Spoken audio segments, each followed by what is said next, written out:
Good morning. I'm going to call this fifth meeting of the House Standing Committee on Postsecondary Education to order. I will remind all the members and our guests to please silence your cell phones. Remind everybody that no signs are allowed in the committee rooms. If you wish to speak on one of the bills on the agenda today, there is a sign-up sheet back by the podium. Remember that testimony is at the discretion of the chair based on time restraints and information already presented. I'm going to ask the clerk to call the roll, please. Representative Baker. Here. Representative Banta. Present. Representative Bratcher. Here. Representative Brown. Representative Decker. Representative Doan. Representative Grossel. Representative Massaroni. Representative McCool. Here. Representative Payne. Representative Rohr. Here. Representative Stalker. Present. Representative Thompson. Representative Truitt. Here. Representative Wilner. Here. Chair Tipton. Chair is here. We do have a quorum. I do have a introduction right now. I have a page here with me today, Ms. Aurora Lee. Aurora, stand up over there so we can all see you.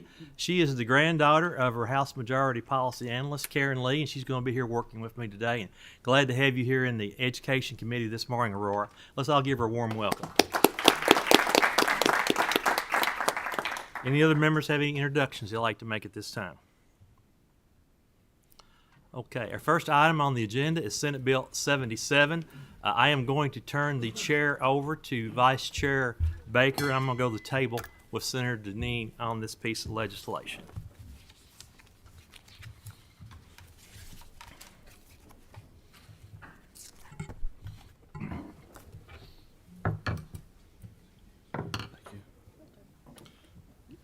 Good morning, Senator. If you would, please identify yourself for the record. State Senator Matt Deneen from District 10. Thank you, Mr. Chair and committee members. Just 1 second, sir. We'll let the other guys Yes, go identify ahead and introduce themselves, yourself. and then we'll swear you in. Thank you, Mr. Chair. James Tipton, State Representative, House District 53. Travis Powell, Senior Vice President, General Counsel for the Council on Postsecondary Education. Okay, would you please raise your right hand? Do you solemnly swear to tell the truth, the whole truth, and nothing but the truth, so help you God? I do. I do. I do. Senator, you may proceed. Thank you, Mr. Chairman. Thank you, committee members, for hearing Senate Bill 77. Senate Bill 77 gives our small colleges and universities an opportunity to serve on the EPSB board. And right now, the way our language is in the current structure, it says that they have to send their chief academic officer to serve on that board. Many of our small colleges and universities may not have a chief academic officer in place, so they may want to send maybe the head of their education department to serve on that board, somebody that deals with certifications for teachers. So to give them and keep them on that board and to give them the voice that they so well deserve. They do produce a lot of great teachers, a lot of our small universities, and I am a product of one, and I'm a proud alumni of Georgetown College. So I want to keep those folks at the table with Senate Bill 77. Motion on the bill. Just 1 second. Is there a sub? There There is. is a sub. Okay, motion on the sub. We do the question first. Okay, we had the motion by Bratcher and second by Truitt. Mr. Chair. All in favor say aye. Mr. Chair, All opposed like sign. I wanted explanation on the sub. Okay, so we do have a question on the sub. Representative Banta. I think that will probably be the same question, Representative Brown. Might be. Don't know. We'll try. Would you say that this sub and this bill, what it does is it gives universities the opportunity to be flexible and to move with the times and to have voice? I That's Representative Banta, of course, the sub is dealing with a totally different topic than the original bill. We've been having this conversation starting last year.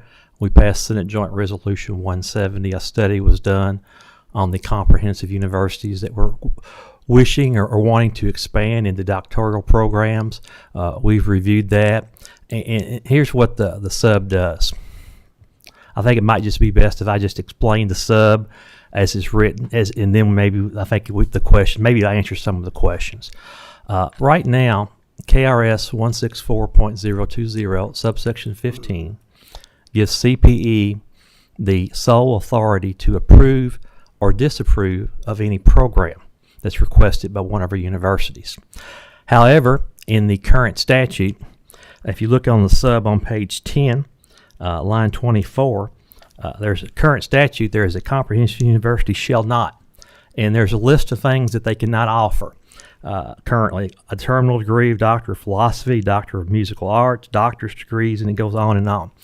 That language is stricken in the sub, so that if this passes, that would no longer apply.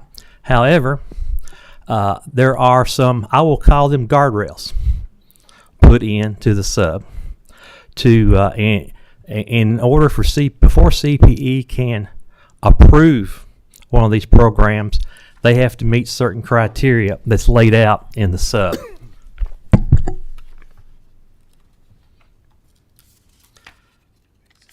If you go to page 7 of the sub, you'll see where these criteria are.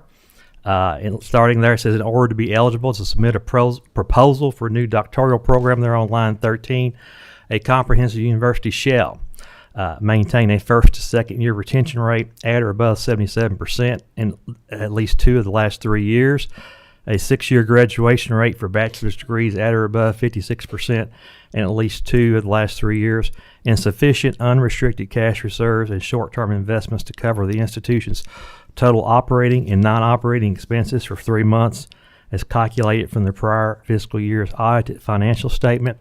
There's some additional language in the sub that if the proposal by a comprehensive university requires an appropriation by the General Assembly, there's additional language in that. But again, I think now it might be a good time, and I even had some questions about these numbers. I'm going to ask Travis Powell if he could explain how the criteria was developed for these, what I'll call guardrails for the sub. Mr. Powell.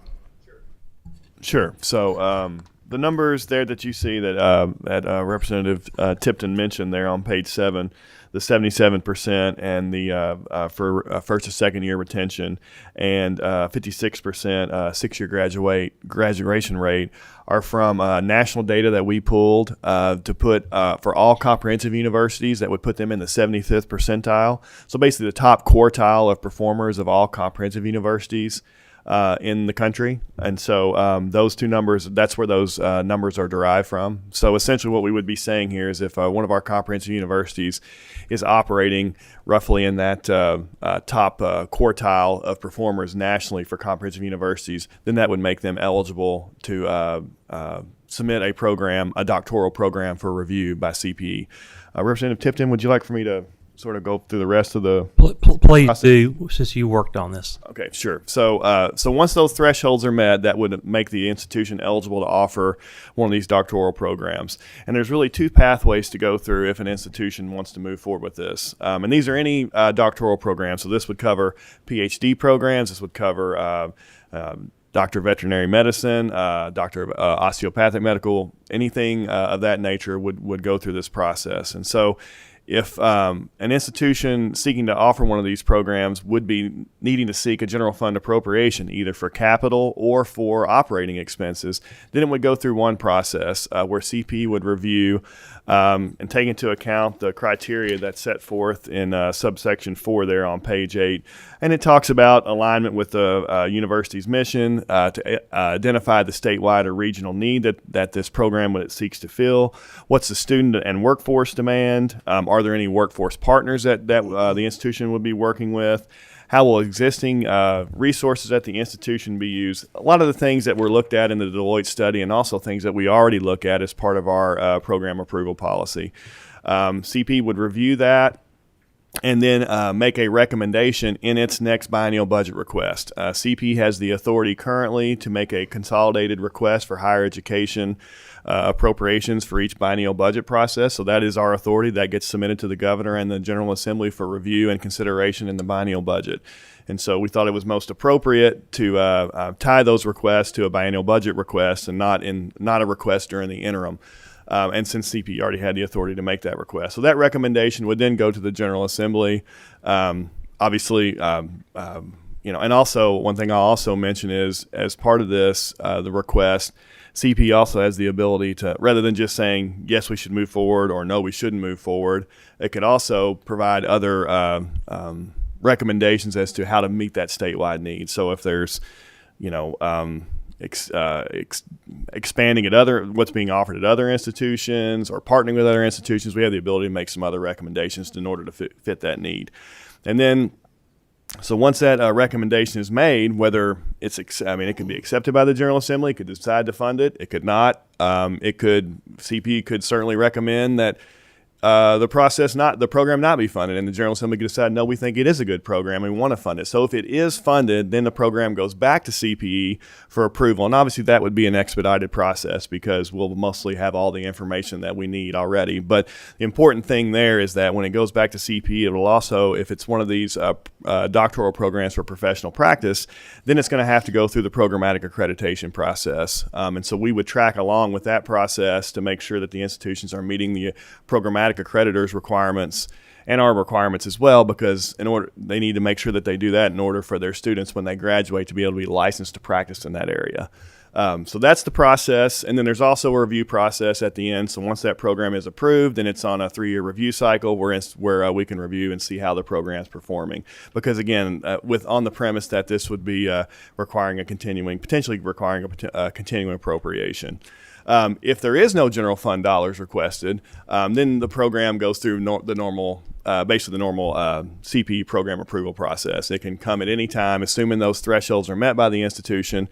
If they want to offer a program that doesn't require general fund appropriation, then it can just go through the normal program approval process. CP will review that, look at a lot of the same things that we're looking at that I just mentioned before, and then can approve those programs. You good? Thank you very much. That's what I was hoping for, Yeah. some flexibility. Thanks. Brown.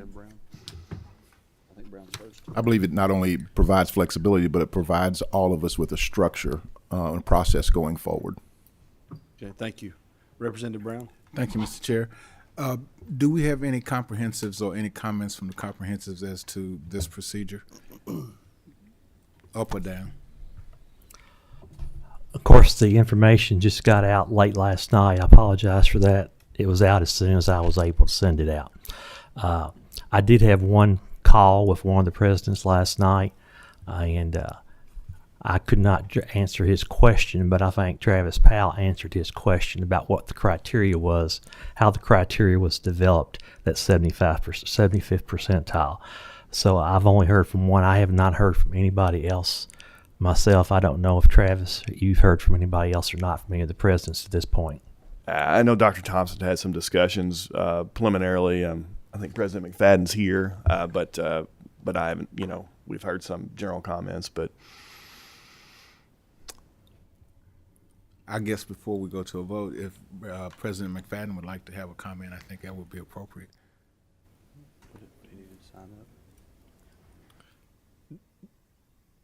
We can get to that in just a moment. Do you have any further questions, I Representative don't. Brown? Representative Payne, I believe you have a question. Thank you. I appreciate you answering my first question, which was how was the criteria developed and where did those numbers come from? So I appreciate you answering that and all your work on this. My second question was, so our research institutions, do they follow a similar criteria when they go through the approval process? How does that parallel to this? yeah, it's very similar. A lot of the language pulled here is from our current evaluation process. Now, to date, I've been at CPE for roughly 13 years. I've not seen one of our research institutions have one that required a general fund appropriation.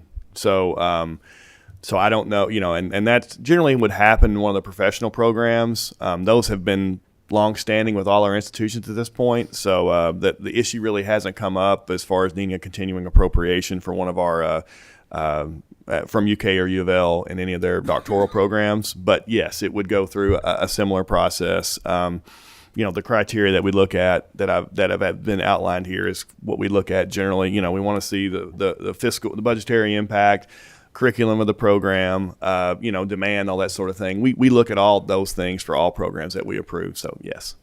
Representative Payne, excuse me. If you look at page 11 in the bill, section 4, there is a reference to UK and U of L and program approval. It does reference KRS 164.020 subsection 15, as I mentioned earlier, and it also references that their approval will be consistent with the process set forth in subsections 4 to 7 of section 2 of this act. So there would be a consistent approval process. Mm-hmm. Thank you. And Representative Bratcher. Thank you, Chair.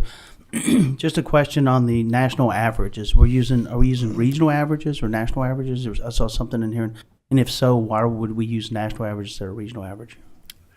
They are national averages. I suppose we could have looked at regional averages, but if you look at the national averages, our institutions and the average of our institutions, all comprehensive universities, is right around there. It's pretty close. So we went with the national average. Certainly could have used the regional, but just decided to go with the national to give sort of and institutions operating in a national market. We decided to go with national, but regional could have been an approach. We just decided to go with the other. Thank you. Okay, thank you. President McFadden, would you like to share this morning on this issue? Bring it up. Swear in.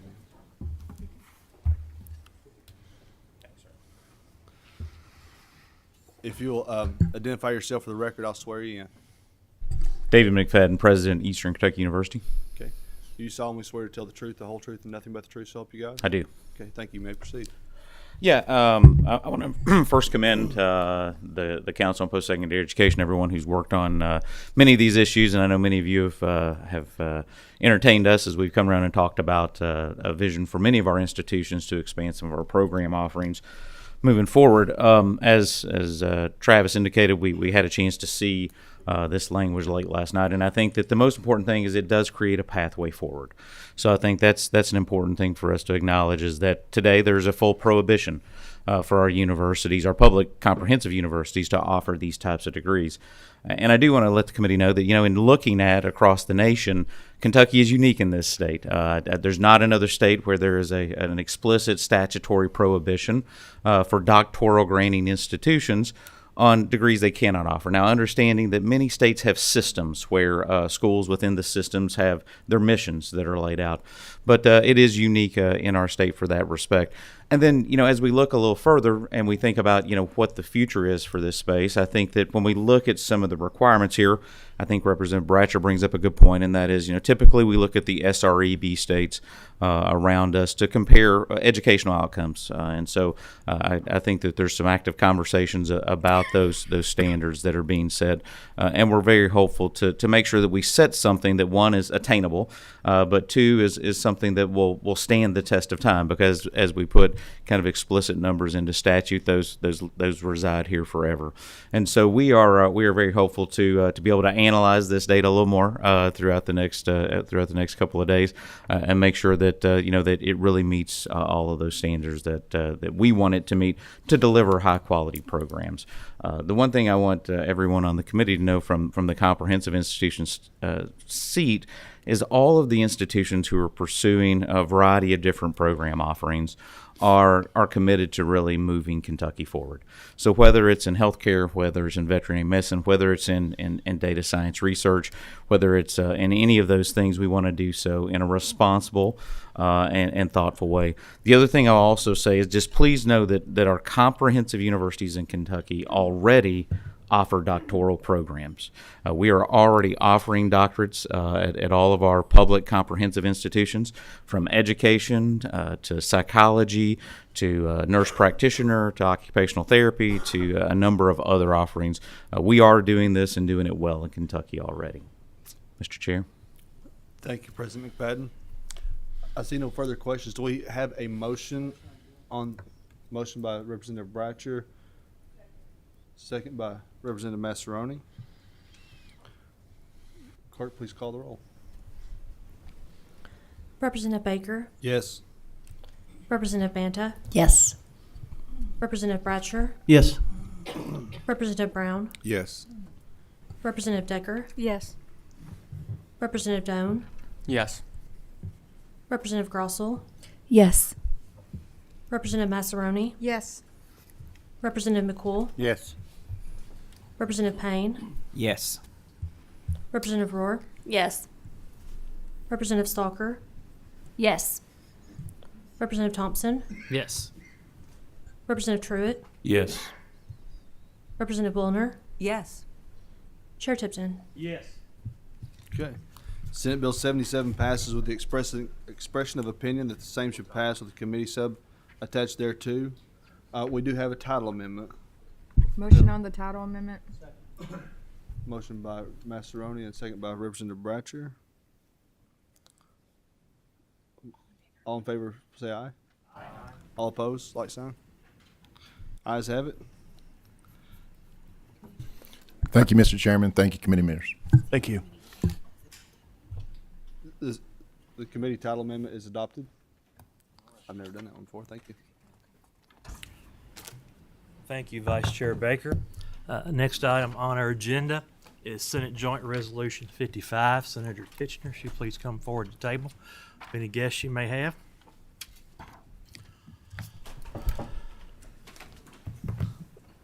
Everyone will please identify yourself for the record, then I will administer the oath. Senator Lindsay Titchener, District 6. Rabbi Shlomo Litvin, Kentucky Jewish Council. State Representative Daniel Grossberg, District 30. Please raise your right hand. Do you swear or affirm the testimony you're about to give is the truth, the whole truth, and nothing but the truth, so help you God? I do. Senator Titchener, please proceed. Thank you, and thank you, Chair Tipton, for hearing this resolution.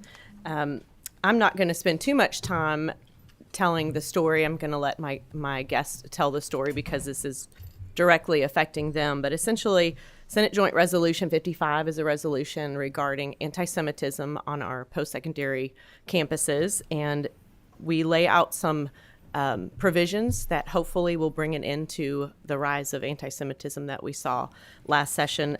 Shortly after the October 7th attack on Israel in 2023, we saw campuses erupt essentially across the United States and in Kentucky as well, with protests against Jewish people and the state of Israel. And some of those actions and behaviors on the campuses were quite shocking. We were able to work, the Kentucky Israel Caucus, which was just brand new at the time, was able to work really closely with several of our university presidents to try and protect free speech, of course, but also to make sure Jewish students on campuses were safe and we didn't have any instances that crossed the line of that free speech. So this resolution is in response to that, and it will do a few things, and I'm going to go over those really briefly, and then I'll turn it over to my guests. At the beginning of each semester, the campuses will need to enact policies that will require notifying students of their rights under Title VI of the Civil Rights Act and how a student might file a complaint if they feel that their rights have been violated.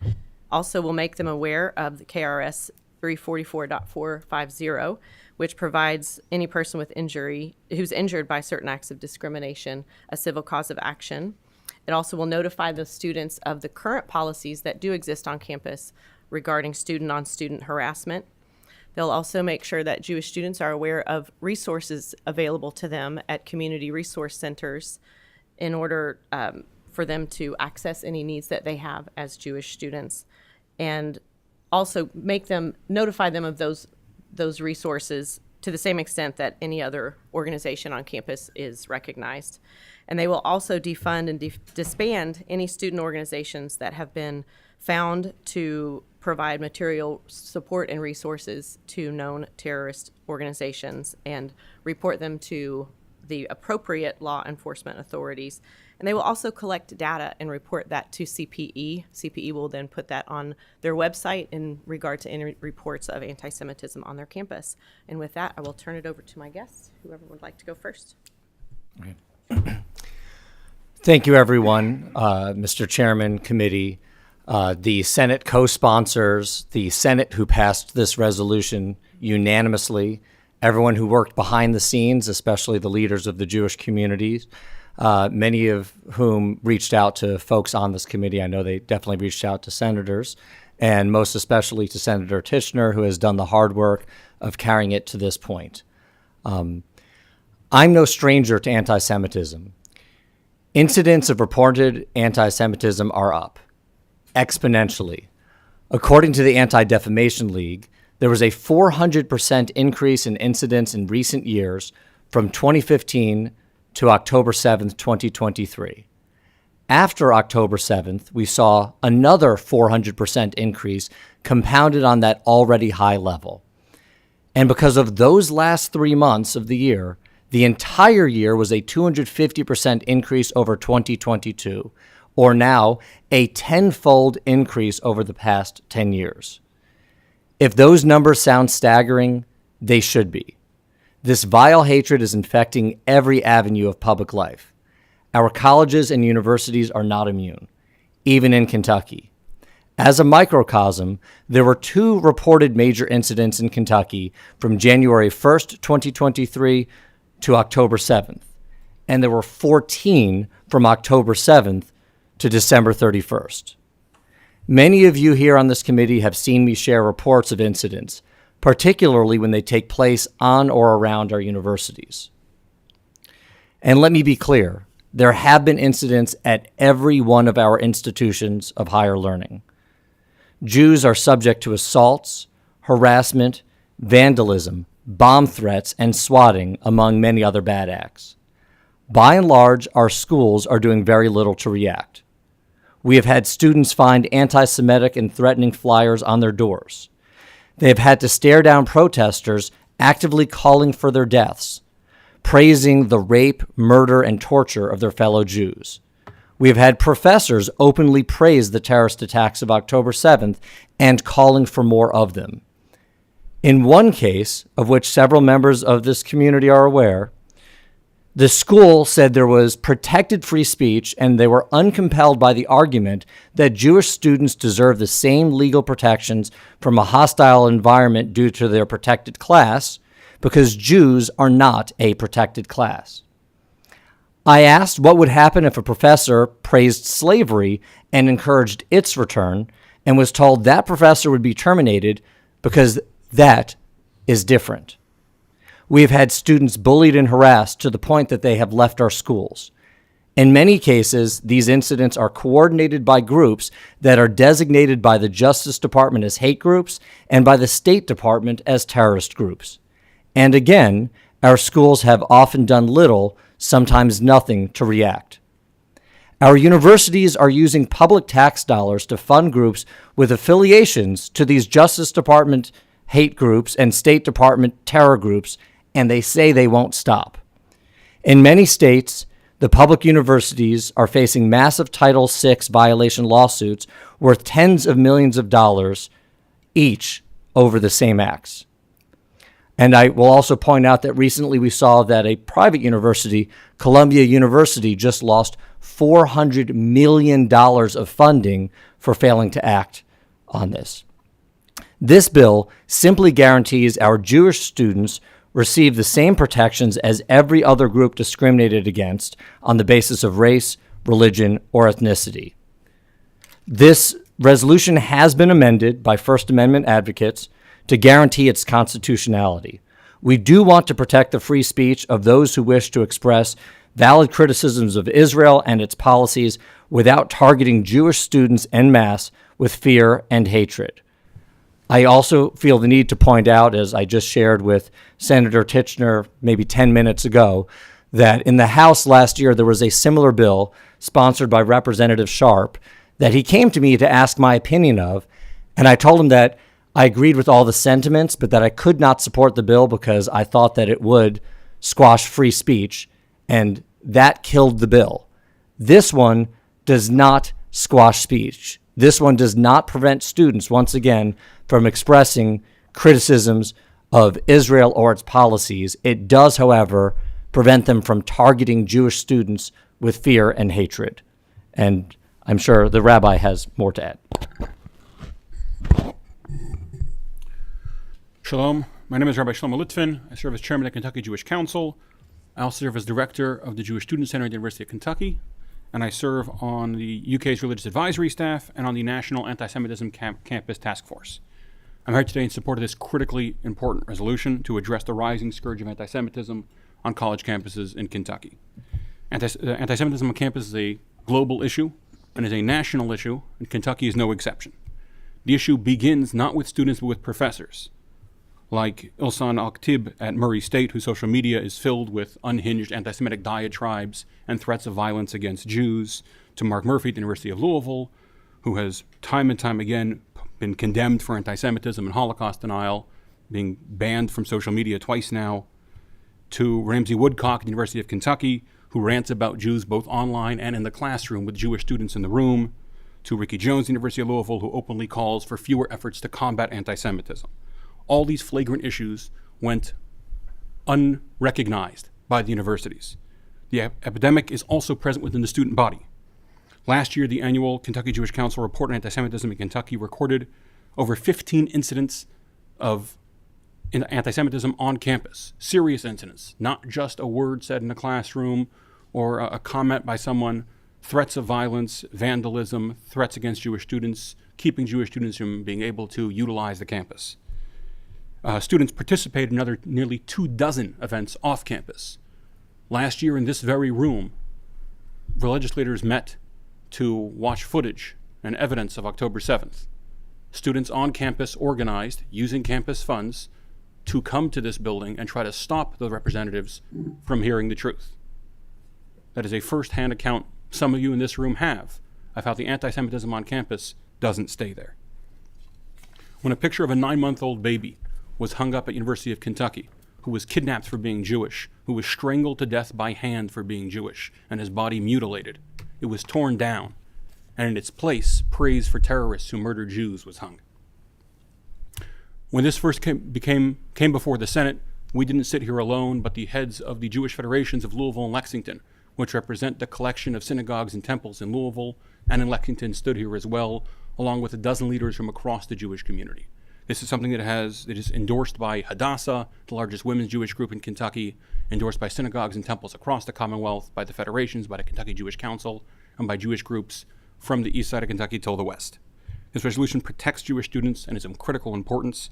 And from the bottom of my heart, I want to thank Senator Tichenor, whose leadership on this issue, not just this year, but for years, has been incredibly, incredibly appreciated by the Jewish community, along with all the others who worked on this. And I strongly encourage you to vote in favor of this. Motion on the joint resolution. We have a motion and a second on Senate Joint Resolution 55. We do have a question from Representative Doan. Thank you, Mr. Chair. I've got a question on this as to how we're defining a designated terrorist organization. I believe in the testimony you all referenced the Justice Department, which would probably be an appropriate area to designate that, but there's no definition in the bill. It also seems to be quite broad that we could use any designated terrorist organization. I mean, the Southern Poverty Law Center, for example, designates Michael Flynn, Shia Rachik, Tucker Carlson, Matt Walsh, Jack Posobiec, Stephen Miller, who works for President Trump, as a terrorist organization. I think the Anti-Defamation League has also designated my congressman as an anti-Semite. So I want to understand who's designating those groups as a terrorist organization, and how can we make sure that this isn't going to be used to, disband Turning Point Action or something like that from Northern Kentucky University's campus? Thank you for that question. It amazes me that with 38 brilliant minds in the Senate, this is the first time we're being asked that question. But the intention is to be the Justice Department's list of designated terrorist organizations, or the State Department list, which I believe is one and the same. It is not some random organization's ability to come up with their own list. Mr. Chair, can I follow up? Would you all be open to a floor amendment that would indicate that? I literally just asked the senator's permission to offer you that, which I was going to do privately, but thank you for the clarity, because that is the intention, because anyone can come up with their own list, yes. And Thank you. we don't mean it to be an arbitrary list. Yep, thanks. Senator, I do have a question. Yes. As I read the resolution, there is a sunset clause on this resolution of June 30th, 2028. So that would mean that this resolution would have no effect after that date unless a future General Assembly acted on that. Am I correct? Yes, you're correct. We didn't feel like this needed to be in statute at this point. So this will give us a few years of leadway to find out if we do want to clarify this in statute and codify it into law. Okay, thank you. And Go Mr. ahead. Chairman, if I may, I think part of it is that there's been a quiet ask from the universities. The universities have felt tremendous pressure to not act against anti-Semitism. And it reminds me of 20 years ago in Louisville when they were talking about the smoking ban. All the bar owners and restaurants wanted to stop smoking, but they didn't want to be the first one and be called out for discriminating against smokers. So they supported the ban so that universally, hey, we're being forced to stop smoking. Here, the university presidents and, or I should say the representatives have said that in the past, there's no precedent for considering Jewish students to be protected by Title VI. And if only that could be clarified for them, then they'd be able to bring in the full force and protect the Jewish students. So this is giving them the clarity that they need. And I hope that by 2028, we don't need to re-up this. But if we do, then we will do that. Okay. I have a question. Representative Wilner? Thank you, Mr. Chairman. Well, first I want to say that I abhor anti-Semitism, I abhor hate speech, I abhor any sort of discriminatory actions taken against people for simply being who they are. I have some concerns about this resolution, and I think they come from,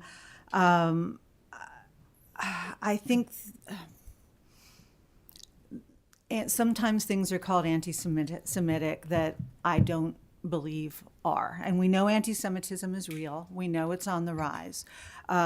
We know that other forms of hate crimes and hate speech is also on the rise. And I think with this body having, being on the path to ending diversity, equity, and inclusion efforts, we are empowering that, frankly.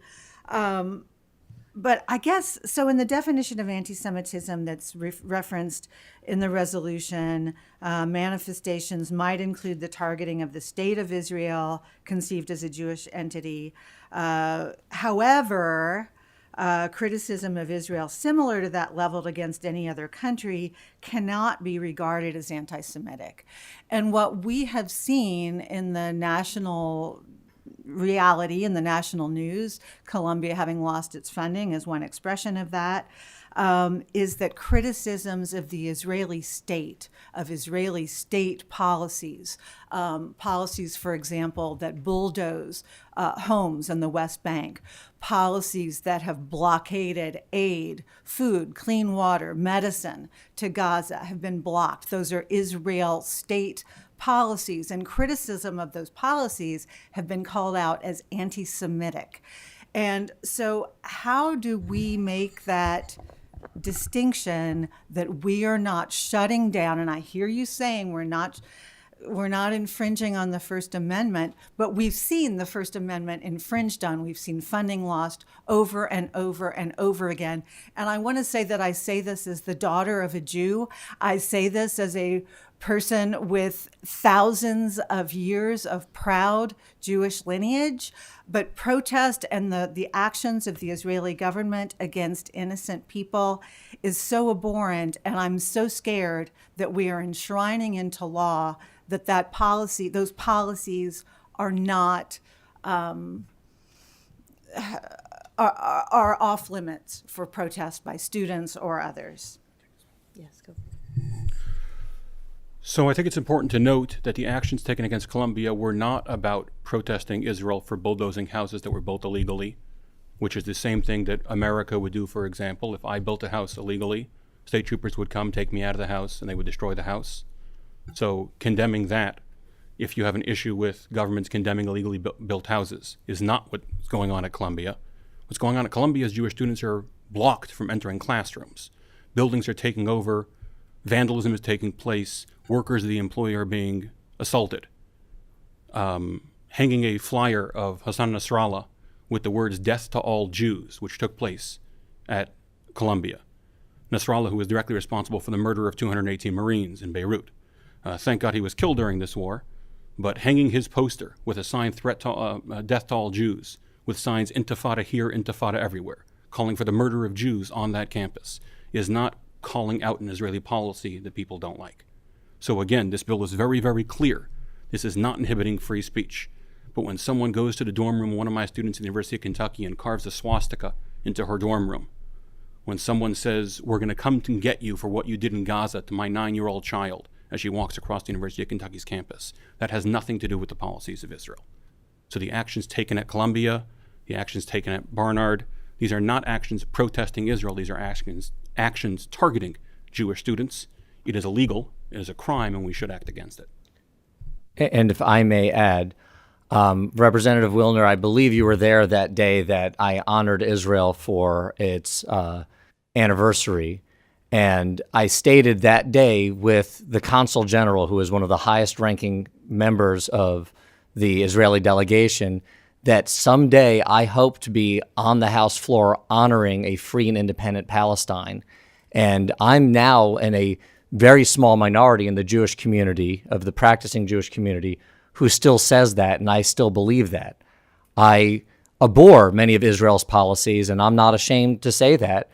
I would stand arm in arm with people who want to object to the bulldozing of houses in the West Bank, which the rabbi and I disagree on. We also, I would say, disagree on the positions of Mark Murphy and Ricky Jones, both of whom I consider friends and allies and have been supporters of mine in the past. And in recent times, I have fewer of them. So, I know that there is the concern that you have that we're going to silence that speech, but it's not the content that's trying to be silenced. We still will permit criticisms of Israel. It's the targets and the conduct. If you want to object to Israel's policies, having a rally in the Quad is acceptable. Going to the doors in the dorm rooms of Jewish students carrying flyers that say, "Remove Zionist occupiers," that is not intended to be protected speech. And that, to me, is the difference. It's always a fine line, but I reassert, and I don't have the bill number handy, but I can show you, not that you're doubting me, that there was one last year with Representative Sharp that I shared your concerns to the point that when he found out that I wasn't going to co-sponsor and wasn't going to vote for it, he let it die. This one is the absolute bare minimum to make sure that our students are afforded the same protections. And I'll go back to the analogy of someone saying that they miss segregation and they miss lynchings. That's protected speech. It's sad, but it's protected speech and they have a right to be on campus. But we don't have to give them funding, and we certainly can keep them from going door to door to black students and giving out flyers saying that they want to bring back public lynchings. One brief follow-up. Thank you. Thank you for the responses. I appreciate that from both of you. There are some really dangerous, insidious stereotypes against Jewish people. I don't need to tell you that. And one of them is that the Jewish people have undue influence over financial institutions, over the media, over government. It's a really dangerous misperception, really dangerous. I'm concerned, frankly, that, again, as other groups' rights are being stripped away, as other opportunities are being stripped away from other groups, as we've at the federal level said we have to remove T and Q from LGB, that this group is getting added protections as we're stripping away protections from other groups. I'm concerned that there could be backlash, that this could cause Jewish students, Jewish people to become even more of a target. Is that something that concerns you? In 1938, the United States Congress says we can't let Jews in who are fleeing Nazi oppression because it'll raise anti-Semitism in America. In 1948, they said that as 7 countries invade Israel with the plan of slaughtering every Jew, we cannot support them because it'll raise anti-Semitism in America. I'm not willing to have Jewish students die so that we don't raise anti-Semitism in America. My students are being attacked now. My students are being harassed now. The idea that this is gaining protection for anyone. Again, this does not affect free speech in any way. How a student may file a complaint if the student believes those rights have been violated under the Civil Rights Act. These are protections they already have. It's putting the university on notice that they have to tell their students, these are rights you have. They have to report violations of those rights, and they have to address violations of those rights. This isn't giving any Jewish students a single right or notice that nobody else has, and I would note that if this was a meeting about bigotry to this level of any other group, the flagship universities of this Commonwealth would be here in this room testifying on it, and no one would have the gall to show up to oppose it. The reason we're addressing anti-Semitism is because while statistics are up all across the country, the most likely person to be the victim of a hate crime in America is a religious Jew, and it's by an astronomical number. I don't think that a boogeyman of future anti-Semitism is a reason not to combat anti-Semitism right now. Okay, your next question is from Representative Stalker.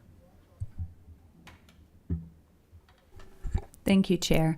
Thank all of you for being here, and I definitely appreciate the intent. It is deeply concerning what is happening. The incidents that you cited specifically are horrific. I do share some similar sentiments that were brought up by my colleagues. Rep. Doan got to my first question about how are we defining that, and Rep. Wilner made several points as well that I share concern with. I think it's important to say that Jews are not a monolith. Not everybody, and Representative Grossberg has already made a comment on this, not everybody in the Jewish community is on the same side of what is happening, and for varying reasons. I do have concerns that I think is important enough to restate about what we are doing at our universities with diversity, equity, and inclusion. This seems very bizarre for me to sit here in this committee hearing, listening to this particular resolution after seeing House Bill 4 and then I believe House Bill 399, was it? That was around folks that are protesting issues here, bills that are coming before our House and Senate, and people disrupting the ability for us to conduct business here on behalf of these bills. I also find it concerning that over the weekend, federal immigration authorities arrested a Palestine activist on Saturday who played a prominent role in the Columbia University protest. That is, a concern. I'm also concerned about the fact that all students cannot feel safe where they are. We're in our effort to keep students safe, it feels like we are trying to pull together a very specific group of students who, while there are definitely incidents that I do not condone, it feels tone deaf to what is happening to so many other groups of students, our Muslim students, for example, our LGBTQ students, Black students. I'm just not sure that this is the right resolution that needs to be put forth. I guess a follow-up question would be, in stating that this group is not a monolith like any group, who is not in favor of this? You had said that many folks within the Jewish community have come together in support, but who is not in support of this resolution, whether that be the folks in the Jewish community, organizations that have maybe publicly taken a stance, and or universities who don't feel maybe that this is appropriate at the time. As far as I know, no university has spoken out against this bill. I would leave that to Senator Tichenor. And as far as I'm aware, every registered known Jewish organization is in favor of this both community relations councils, the Jewish Federation of Louisville, the Jewish Federation of the Bluegrass. I know ADL is supportive of it. Stop Anti-Semitism is supportive of it. Hadassah, which is about as far left as organizations can get anywhere on the spectrum, is in favor of it.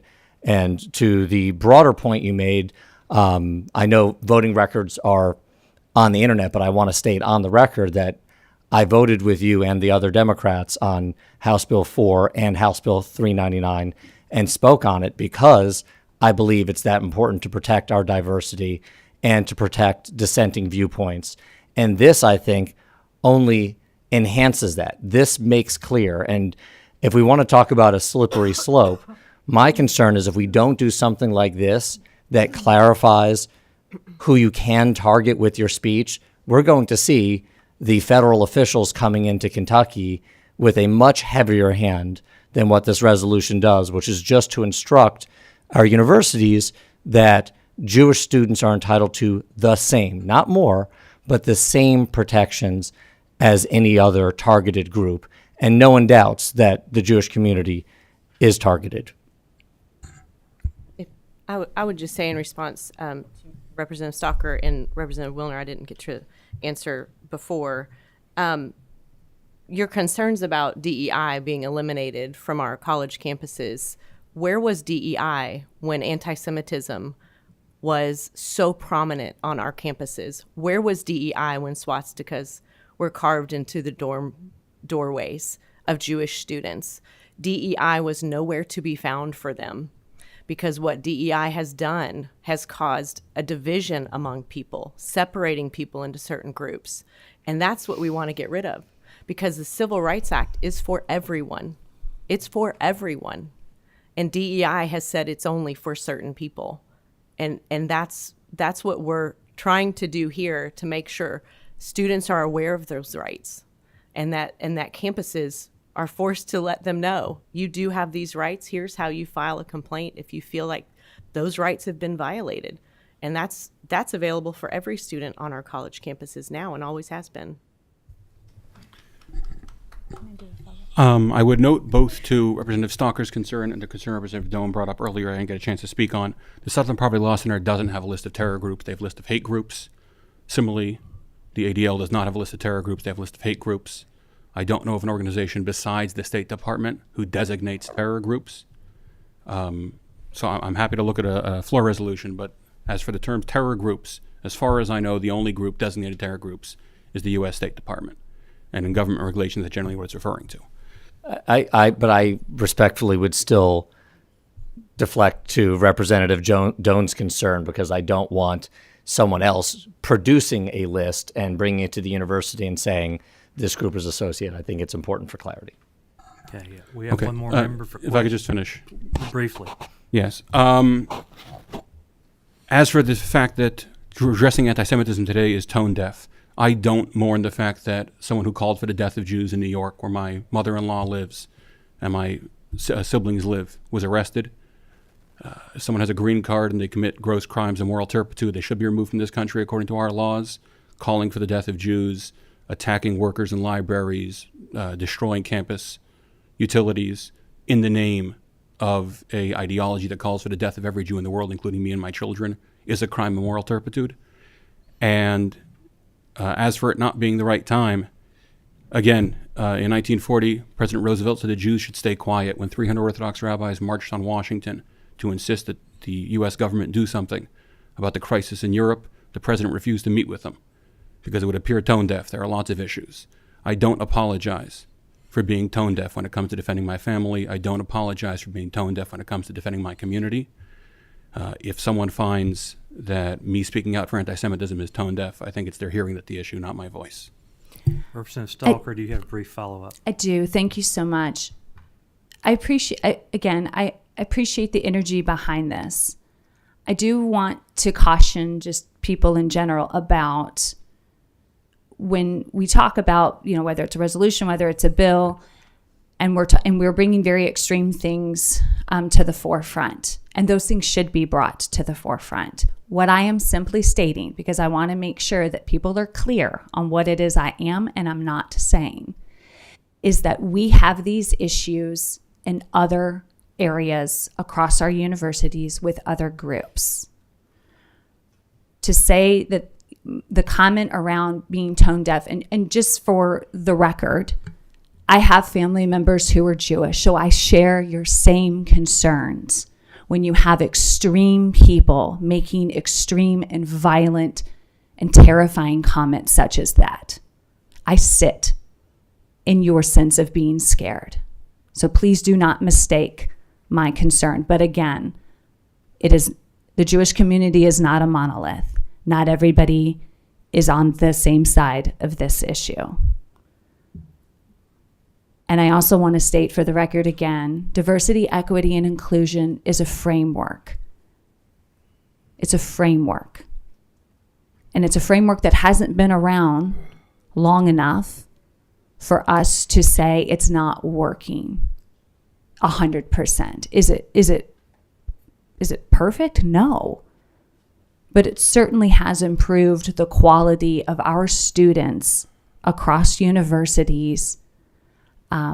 It's improved their quality of their experience and their education. Do we still have it? We absolutely do still have incidents of people who are being discriminated against. And that's something where we're going to have to continue to put efforts towards universities to support those students. I simply think taking away those efforts to say they don't work, they divide, is not moving in the right direction. I'll end my comments there because I recognize this is not a hearing about House Bill 4, but about this resolution. And I have some concerns that still need to be addressed. Thank you, Chair. Thank you for that comment, Representative Stalker, and I will remind all the members and the guests will be speaking later. We are discussing Senate Joint Resolution 55 today. Representative Rourke. Thank you, Mr. Chair. For the sake of time, my question is directed to the bill, the resolution sponsor, Senator Tensioner. On page 2, line 12, it says that the policy shall require, and then at the start of each semester, we're going to notify all students. And this particular line says the identification of all Jewish groups that seek to serve Jewish students attending the university as community resources to the same extent as any other religious organization is recognized by the institution as a community resource. So my question is, what other types of groups do we do this for, where we pull out certain resources on campus to notify students that they exist? And then my second question is around protected class for Jewish people. What would that process look like to add the Jewish population to be in a protected class? Well, that question is probably above my head. I think that would be at the federal level. But in regard to the community resources and the Jewish groups, there are plenty of religious groups and non-religious groups on our campuses that are recognized. The reason this was put in here because certain Jewish groups of a more conservative lean were not being recognized. And we want to make sure every Jewish resource is made available to the students and made aware. Students are aware that they are there. Okay. We have 3 individuals who have signed up and asked to speak on this. So, Senator Titchener, if you and your guests could exit the table for the time being, I'll call up our 3 individuals who have signed up to speak, and I'll try and get the names right. Sierra Haynes, Richard Cabanas, and Logan Robertson. So if you all 3 would come up to the table at the same time, please. You will notice the microphone. If you'll push that button till a green light comes on, make sure the microphone is pulled close to you. And I would ask each of you to identify yourself for the record, and then I'll administer the oath. Hello, I'm Richard Cabanas. I'm a student. All right. My name is Sierra Hanks. I am from Louisville. Okay. My name is Logan Robertson. I'm a student. Make sure you have your button on. The green light will come on. I'm sorry about that. My name is Logan Robertson. I'm a student at the University of Kentucky, and I'm a Kentuckian. Please raise your right hand. Do you swear or affirm the testimony you're about to give is the truth, the whole truth, and nothing but the truth, so help you God? We do. Please, whoever wants to go first, and if you could please limit your comments to about 3 minutes. I'll do my best. I think I timed it at 3:20, but I'll zoom. So, first, I would like to wish everyone a good morning. Thank you for remaining accountable to the people of Kentucky by allowing for public comment. I want to specifically recognize the chair, Representative Tipton, and Vice Chair Representative Baker. I disagree with both of you really, profoundly, but Representative Tipton, I really did appreciate your sponsorship of HB 209, calling for the abolition of the death penalty in Kentucky. Thank you to Administrator Yvette Perry. Hello also to Representative Titchener as the sponsor of SJR 55. I know these matters are dark and complicated and in many ways metaphysically near to many of your hearts as Christians. I want to believe that you're doing what you think is best, but I urge you to drop your sponsorship and stop this bill. I am grateful, heartbroken, and terrified to be here today as a resident of Kentucky, a graduate of a Kentucky post-secondary institution, Center College, as someone who cares about the First Amendment, and as a practicing Jew. There are fires burning sometimes literally everywhere these days. I care deeply about this state. This is not the only matter of current legislation to which I am an affected party, but it's a particularly salient one to events that are currently emerging in the world that we're forever building together through our choices in rooms like this. Events such as the one represented by Representative Stalker, such as the extrajudicial disappearance and detention of Mahmoud Khalil over the weekend. SJR 55 justifies itself by citing data stating that anti-Semitism has risen precipitously. There has been an increase and flourishing of anti-Semitism and anti-Semitic thought in this era and on campuses. I experienced anti-Semitism as a student in Kentucky schools. But this data cited in this bill specifically comes from a report created by CAM, C-A-M, the Combating Anti-Semitism Movement. CAM states explicitly that one of their main goals is to further the adoption of the IHRA, the International Holocaust Remembrance Association's working definition of anti-Semitism, along with examples of anti-Semitism. That's the full name of the definition. The text of the bill calls for the use of this definition by all post-secondary institutions to guide policy regarding anti-Semitism on campus. CAM claims that the utility of the IHRA working definition and its examples lies in building mainstream consensus. But the IHRA's main distinction from other definitions of anti-Semitism, including the one used by the U.S. Holocaust Memorial Museum, is that it includes anti-Zionist speech and criticism of the state of Israel as specific examples of anti-Semitic incidents. That was mentioned by Representative Wilner. Thus, counting these among hate crime statistics. Weaponizing definitions of anti-Semitism in this way to silence criticism of the Israeli state does not make Jewish students safer. It muddies the water, making it harder for us to identify when and where anti-Semitism is actually occurring, and endangers free speech for all in the Commonwealth. Anti-Semitism is an old and pernicious form of violent xenophobia, and we will not address it through this fundamental misattribution of harm. I do not feel cared for as a Jew living in diaspora by policy produced by organizations that seem to fret more over anti-occupation protests than very successful online neo-Nazi radicalization campaigns. I fear for the ways this bill can be used to sanction and harm students and educators speaking out on profound abuses by a country that our country materially supports and arms. If your goal is to keep Jewish Kentuckians safe on college campuses, an honorable goal for real, this bill is not the answer. There are other options we can explore together. If your goal is to undergird suppressive legal claims about post-secondary students and academics studying Palestinian, Israeli, and Jewish histories and organizing in opposition to occupation and war crimes perpetrated by the current state of Israel, then I ask that you please say that and stop claiming that this is for our protection. Please do not proceed with this line of legislation. Thank you so much, and I hope that we can all go on to enjoy this beautiful day. Whoever wants to go next, please. Okay. Hey, you all. As I said earlier, I'm a student, and I want to speak to this resolution. I recognize this resolution as a vehicle to silence voices of dissent, and I want to push back on the idea that this resolution doesn't repress our freedom of speech, because it certainly does in universities and within our communities. This bill is aimed at silencing voices of students and fellow community members, which would harm all of us, but explicitly Palestinian voices of our community members, our family members, and our friends.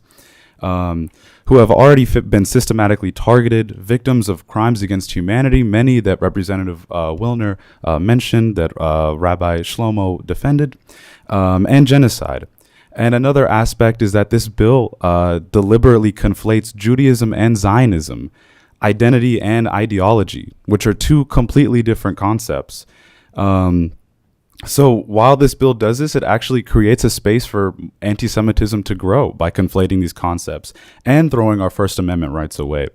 And we've already seen the outcomes of resolutions just like this one, as you all mentioned, Mahmoud Khalil, which has been illegally detained and disappeared by the state for the crime of speaking out against his university's complicity in the genocide in Palestine. And here's the thing. We can cite the example of Mahmoud, but any one of us could be Mahmoud. If this resolution is to pass, the next person who could be persecuted and a political prisoner could be someone here in Kentucky, simply because they're protesting against their university's involvement in the genocide. And as I said earlier, as a student who pays tuition to my school, I feel I should have a voice in criticizing where my money is being spent and where my school's endowments are being spent. Shouldn't it not be used to help our education and not further the war crimes and genocide? Lastly, I want to mention that the passage of this bill is not going to slow student movements down. It will only add fuel to the fire that is students fighting to demilitarize their education and stop the ongoing genocide. So I ask and I urge all of you, if you care for the First Amendment, for free expression of thought, and if you care for our students on our campuses, please vote against this resolution. It is not going to protect Jewish students. It's only going to put them in danger, and especially Palestinian ones. Thank you all. Okay, next, please. Good morning, everyone. My name is Logan Robertson. I'm a Kentuckian and a UK student, and I'm currently the president of the SJP, or Students for Justice in Palestine, at my University of Kentucky, and I'm very thankful for this opportunity. I'm here today to speak out against SJR 55, which would require public universities and colleges to adopt a frequently challenged definition of anti-Semitism. Civil rights groups have long criticized the use of the IHRA definition of anti-Semitism as a tool to smear and suppress those who speak out in support of pro-Palestinian human rights. The IHRA goes as so far as to explicitly provide examples of what is classified as anti-Semitism. Among these are claiming that the existence of Israel is a racist endeavor. Israel was founded on racist beliefs towards the Palestinian people, and today Israel can be described as an apartheid state, and that it wholly exists upon its inhumane acts committed in the context of an institutionalized regime of systematic oppression and domination by Israeli settlers over the indigenous Palestinians, committed with the intention of maintaining the current Israeli regime. Palestinians are the indigenous people, and they took in many refugees after the Holocaust, a brutal genocide unto the European Jewish people and other minorities by the German Nazis. Now in Palestine, the Israeli state, backed at first by the British government and now the United States government, are and have been for a long time committing genocide into the Palestinians as it is continually and violently dispossessed, enacted to erase and replace the native people of the land. The evidence of this over the last 76 years is immense. Take a simple look at the latest Israeli aggression onto Gaza over the past 16 months. When that started, the population of Gaza was 2.3 million, just over that of our state of Kentucky, while Kentucky is 286 times as big in area. Can you imagine half the population of Kentucky forced into the size of Fayette County by an invading superpower? It shoots us if we try to leave or protest. It prevents us from trading with other countries and completely takes away our self-determination, meddling and preventing us from holding elections. This is what Israel has been doing for many, many years, backed by the U.S. government and with our tax dollars. Now imagine we are blockaded by this government, which has forced us into such a tiny area, again smaller in space than Fayette County. They prevent all food, water, and electricity from coming in. They bomb every single school, university, each of our houses.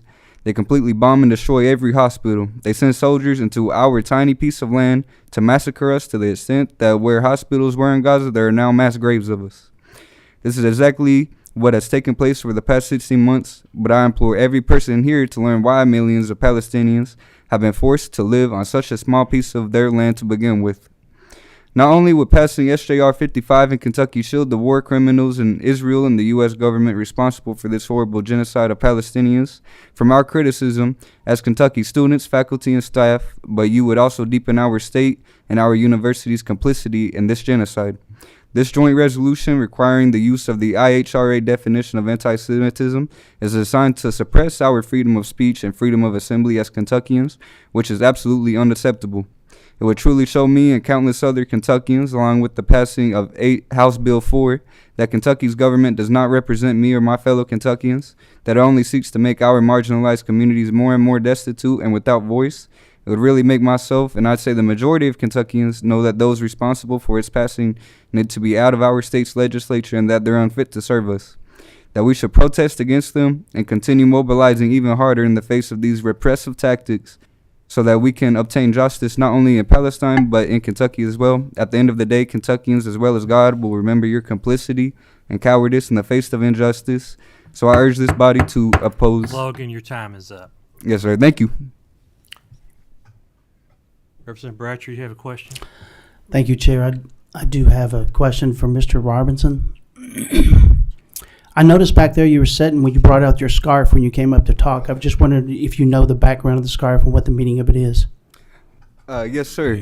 So this is a traditional Palestinian headdress. These lines represent trade routes. Others represent olive leaves, and I believe the water and off the coast of Palestine or, occupied Israel. Another question. Do you know what group organization? Briefly, Representative Bratcher. Do you know what group or organization typically wears that scarf? Pro-Palestinian organizations within the U.S. Often use it, as well as pro-Palestinian or organizations that fight for Palestinian rights throughout the world, human rights. In other words, terrorist. It's not terrorist to defend human rights, sir.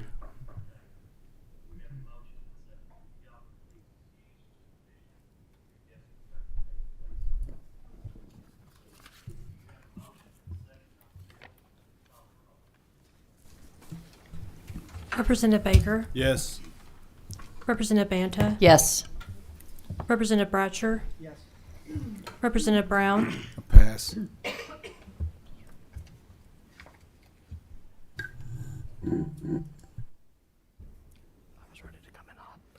Representative Decker, Yes. Representative Doan, Pass. Representative Grossel, Yes, and please correct my attendance for the record. Representative Massaroni, Yes. Representative McCool, Yes. Representative Payne, Yes. Representative Rohr, Pass. Representative Stalker, No. Representative Thompson, Yes. Representative Truitt, Yes. Representative Wilner, Briefly explain. Go ahead. I'm a no for today. I'll be continuing to have conversations with folks, and I reserve the right to vote differently on the House floor, but for today, I'm a no. Chair Tipton. Chair votes yes. Senate Joint Resolution 55, having received 11 yes votes, 3 pass votes, and 2 no votes, passes with favorable expression. The same shall pass on the House floor. This meeting is adjourned. Members, at this time, I am not aware of a need to have a special meeting, but this time of session, always be watchful for announcements. I wanted to respond to that long diatribe about Israel not being about to.